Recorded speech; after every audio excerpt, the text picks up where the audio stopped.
నమస్తే అండి. హాయ్. ఇప్పుడు ఏమంటారు, మొన్న రీసెంట్ గా మనం చూసుకున్నట్టయితే మహాశివరాత్రి అయింది. సో శివరాత్రి రోజు ఎవరైనా సరే ప్రసాదంగా అరటిపళ్ళు, కొబ్బరికాయ అవైతే పంచుతూ ఉంటారు. కానీ ఇక్కడ అంటే అబ్బాయిలు ఎవరైతే ఉన్నారో వాళ్ళు రీల్స్ పిచ్చి కోసం మాదక ద్రవ్యాలు అనేవి చెప్పి ప్రసాదంగా పంచుతామని చెప్పి రీల్స్ తీశారు. సో వాటి గురించి మీరు ఏం చెప్తారు? అసలు ఎట్లా అంటే ఈ జనాలు రీల్స్ కోసం చాలా దారుణంగా అయిపోయారు. మొన్నే కదా వెంకటేశ్వర స్వామి గుళ్ళో ఇట్లా రీల్స్ చేశారని చెప్పి చాలా ఇష్యూస్ అయిపోయినాయి.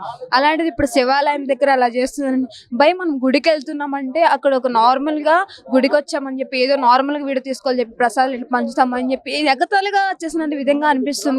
దయచేసి ఎవరైనా రీల్స్ చేయాలి, కామెడీ చేయాలి, యాక్టింగ్ ఎనీథింగ్ చేయాలి అలా అని చెప్పి దేవుడి మీద మనం యాక్టింగ్ చేసాం అనుకో మన జీవితమే లేకుండా పోతుంది. దయచేసి ఎవరైనా సరే రీల్స్ చేయొచ్చు కాబట్టి ఒక గుడి టెంపుల్ ఎక్కడ చేయాలో అక్కడ ఒక లిమిట్ గా చేస్తే ఒక లైఫ్ అంటూ ఉండదు. అదే అంటే తప్పు అని తెలిసి కూడా పుణ్యక్షేత్రాల్లో అవ్వచ్చు, శివాలయాల్లో అవ్వచ్చు, గుడుల దగ్గర అవ్వచ్చు, తప్పు అని తెలిసి కూడా చేస్తూ ఉన్నారు. మరి ఇలాంటి వాటి పైన ఎలాంటి చర్యలు తీసుకోవాలి? ఫస్ట్ థింగ్ ఏంటంటే ఇలాంటి వాళ్ళ మీద ఎవరు రెస్పాన్స్ అవ్వరు. ఎందుకంటే 10 రూపాయల పనుల మీద ఎక్కడ జరుగుతుంది ఏంటి, ఎక్కడ అమ్మాయి ఎవరు ఏంటి అని చెప్పి అది రెస్పాన్స్ అవుతుంది తప్ప ఇది మాత్రం ఉండదు. దయచేసి అందరికీ ఒకటే చెప్తున్నా, ఎక్కడ లిమిట్స్ లో అక్కడ రీల్స్ చేయాలో అక్కడ చేయండి. కానీ కొంతమంది ప్రాణాలు కూడా తెగించి చాలా ఈతలు కొట్టడం బిల్డింగ్ల మీద అని చెప్పి చాలా పిచ్చిగా చేస్తున్నారు రీల్స్ కోసం, లైక్స్ కోసం. కాబట్టి దయచేసి అందరూ ఒకటే చెప్తున్నా, రీల్స్ చేయాలి ఒక లిమిట్ గా చేయండి. కానీ దేవుడి మీద మాత్రం చెలగాటలు ఆడొద్దు. ఎందుకంటే చాలా భక్తులు కానీ దేవుడి మీద ఉంటది కాబట్టి దయచేసి మన హిందూ ధర్మానికి మనం అవమానించినట్లు లెక్క. కాబట్టి దయచేసి అందరికీ చెప్తున్నా, ఒక లిమిట్ గా చేయండి. సక్సెస్ అనేది లైఫ్ లో రీల్స్ ద్వారానే వస్తుందని చెప్పి గ్యారెంటీ లేదు. ఎవడి పిచ్చి వాడుకుంటారు కాబట్టి దయచేసి కొంచెం టెంపుల్లో మనం వెళ్ళేది దేవుడి కోసం కాబట్టి ఆ దేవుడి కోసం చేసి బయట ఇష్టాన్ని బట్టలు ఇప్పి రీల్స్ చేయండి రాబాయి కావాలంటే దానికనే వస్తాయి లైక్లు. కానీ గుళ్ళో దేవుడి మీద చేయడం అనేది కరెక్ట్ కాదు కదా. అంటే రీల్స్ కోసం పిచ్చిగా ఏమన్నా చేస్తారు అంటారా? మరి అదే ఇంకా చాలా దారుణం అయిపోయింది, సోషల్ మీడియా ఇండస్ట్రీ దారుణం అయిపోయింది. కాబట్టి మనం ఎవరిని ఏం బాగు చేయలేము ఇంకా వాళ్ళు. కాబట్టి ఇలాంటి చర్య మీద ప్రభుత్వం తీసుకుంటే నెక్స్ట్ అనేది గుళ్ళో అసలు ఫోన్ ఎలోస్ అనేది లేకుండా ఉంటే బెటర్ అనిపిస్తుంది. అంటే ఈ రీసెంట్ గా చూసుకున్నట్టయితే ఈ మధ్య కాలంలోనే ఎక్కువ అయిపోయి ఇలాంటివి, ఎందువల్ల అంటారు మరి? అంతే ఇంకా ఎవడు పిచ్చాడు కానము ఎవడు అయితే.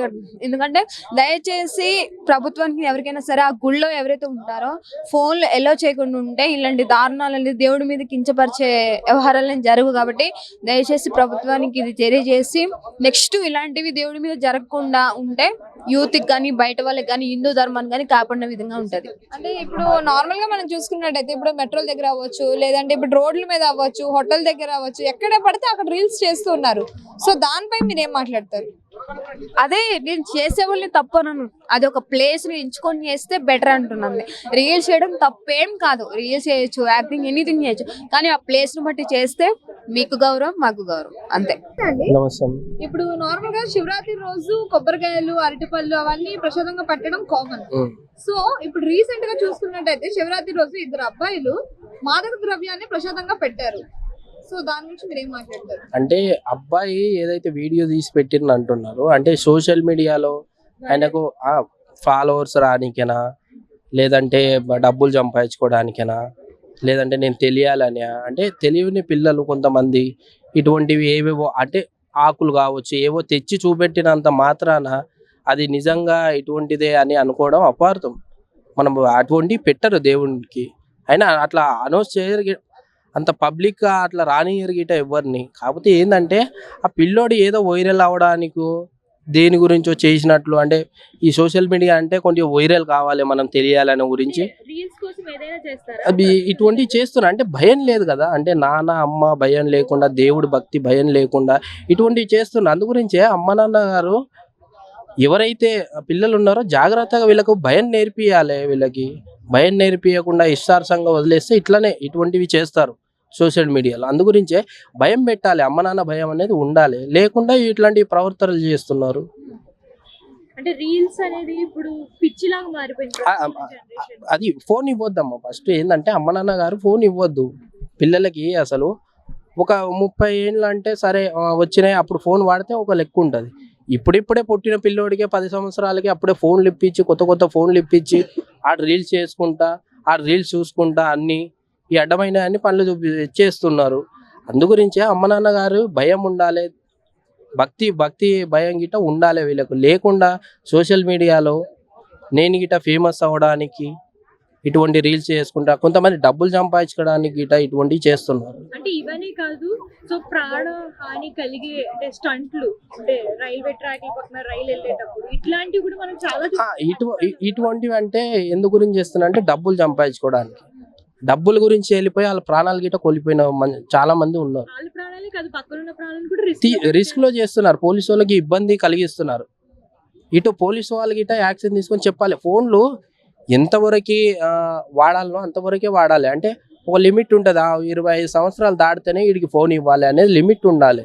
అటువంటి పథకాన్ని రిలీజ్ చేయాలి. ప్రజలు ఎవరు పడితే వాళ్ళు, చిన్నపిల్లలు పెద్ద పిల్లలు ఎవరు లెక్క లేకుండా వాడుతున్నారు ఈ ఫోన్లను. అంటే ఫారెన్ కంట్రీలో అంటే పిల్లలకి ఎట్లాగా బ్యాన్ చేస్తారు అక్కడ సోషల్ ఇక్కడ గిట్ట బ్యాన్ చేయాలని కోరుకుంటున్నాను. ఎందుకంటే పిల్లలకి సోషల్ మీడియాకి దూరం పెట్టాలి. అసలు వాళ్ళు చదువుకున్నా చదువు నేర్పియాలి వాళ్ళకి.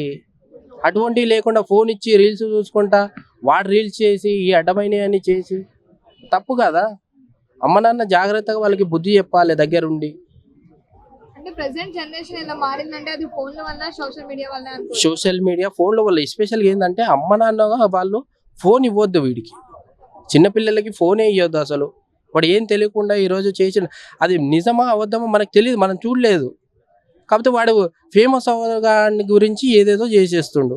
అంటే భయం లేకనే కదా, అమ్మ నాన్న భయం లేదు, భక్తి భయం లేకుండా. అందు గురించి ఫోన్లు ఇవ్వకండి, జాగ్రత్తగా చూసుకోండి. అమ్మ నాన్న భయం పెట్టాలి. మెయిన్ ఏంటంటే పిల్లలకి భయం అనేది ఉండాలి అమ్మ నాన్న పట్ల. అంటే ఈ మధ్య కొంతమంది కొన్ని అంటే తప్పు అని తెలిసి కూడా చేస్తున్నారు. ఇప్పుడు పుణ్యక్షేత్రాల్లో అవ్వచ్చు, దేవాలయాల దగ్గర అవ్వచ్చు, ఏదైనా సరే తెలిసి చేస్తున్నారు. దాన్ని ఏమంటారు? అది భయం లేక అమ్మ, అంటే భయం లేక ఇటువంటివి చేస్తున్నారు. అందు గురించే వీళ్ళని, ఇటువంటి వాళ్ళని పోలీసు వాళ్ళు యాక్షన్ తీసుకొని ఈపులు పలగొడితే కనుక వీళ్ళ బుద్ధి పోదు. ఇటువంటి చేయకుండా ఆపాలని ఈ పోలీస్ వ్యవస్థ ఏదైతే ఉందో వాళ్ళు యాక్షన్ తీసుకొని వీళ్ళ పట్ల కేసులు పెడతారా, మరి వీళ్ళు ఒక మార్గానికి తీసుకెళ్లే విధంగా చేయాలని కోరుకుంటున్నారు.